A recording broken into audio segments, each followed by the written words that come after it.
posts, I said that, Prof, do you know that there's stromatolites on the South African coast? And then he said he believes so, but he doesn't know much about it. So I sent him a couple of photographs, and I know he won't mind me calling him Graham because we've actually become very good friends. So Graham then said, next time he's in the Eastern Cape, would I mind showing him? Which I had the fortune of last week, Monday. I went and I showed him. I'll share some photographs with you. Maybe we can stick it on in the videos as well.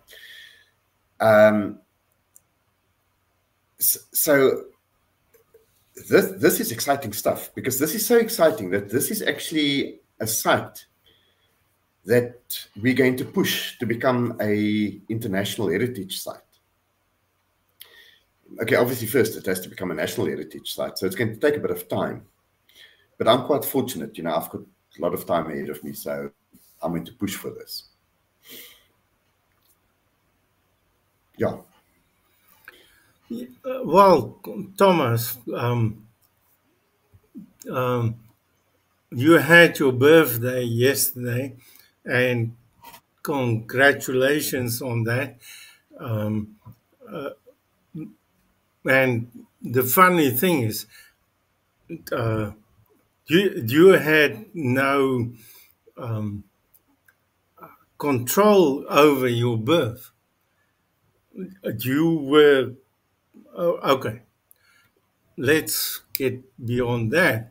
But the bottom line is, between you and me, we are not old.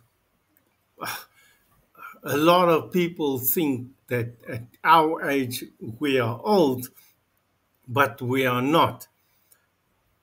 But, however, together we are older than Afrikaans.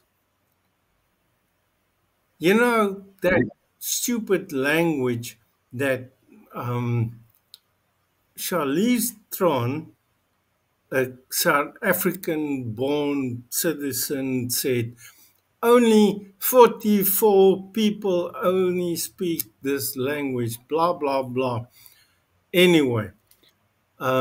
Any case, Afrikaans is 'n wonderlike taal. Afrikaans is a wonderful, and I think the problem is Charlize Theron did as well in mathematics as what old Julius Malema did in woodwork. So I think that's where the problem lies.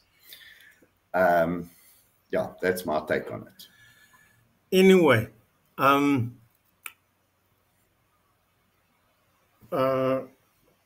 looking at our timer. So yeah. So if I can interrupt you over there, I can do that now and then as well. So what I'd like to, in the next chat, because I urgently need a cup of coffee and we're running out of time.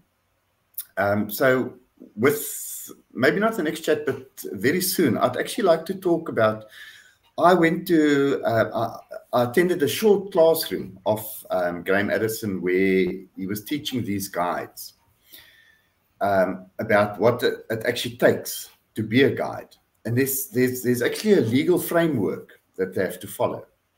And I found that immensely interesting.